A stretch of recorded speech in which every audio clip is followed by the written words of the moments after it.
Why, if it isn't my underclassman, CYNO.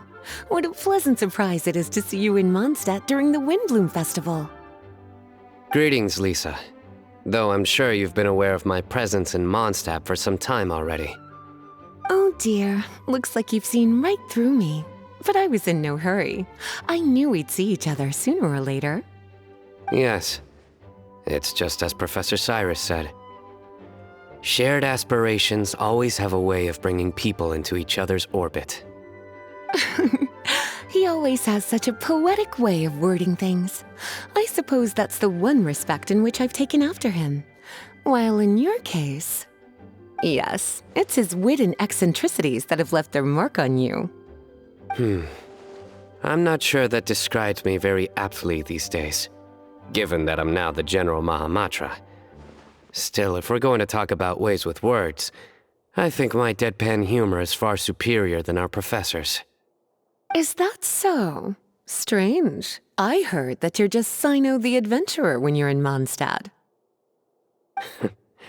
You make a good point.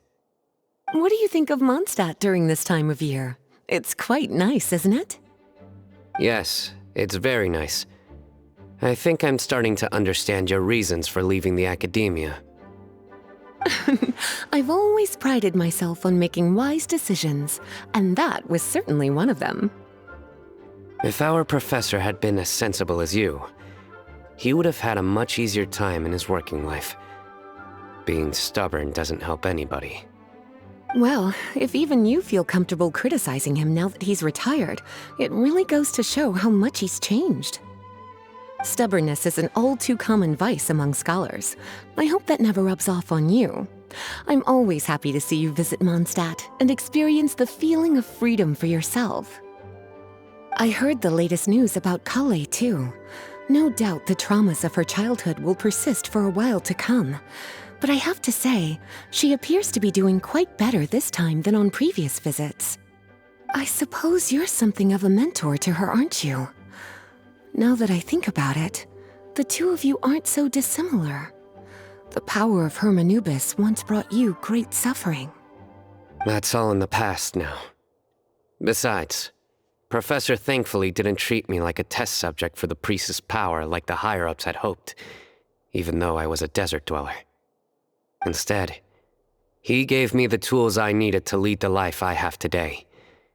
He adopted me, educated me, taught me how to fit into society.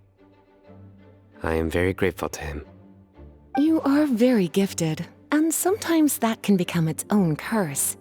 But he has reason to be grateful to you too. Without you as his son/student, he may have never changed his stubborn ways. As a fellow student of his, I couldn't be happier for the two of you. Well, look at how quickly this developed from small talk to a deep and serious conversation. That's one thing I do miss about my academia days. By virtue of being another of his students, you were as much a part of Professor's family as I. It's perfectly natural for a daughter to inherit her father's conversation style. If you say so. I suppose that means I get to call you baby brother from now on. I'd rather you didn't. Yes, there's the baby brother I remember.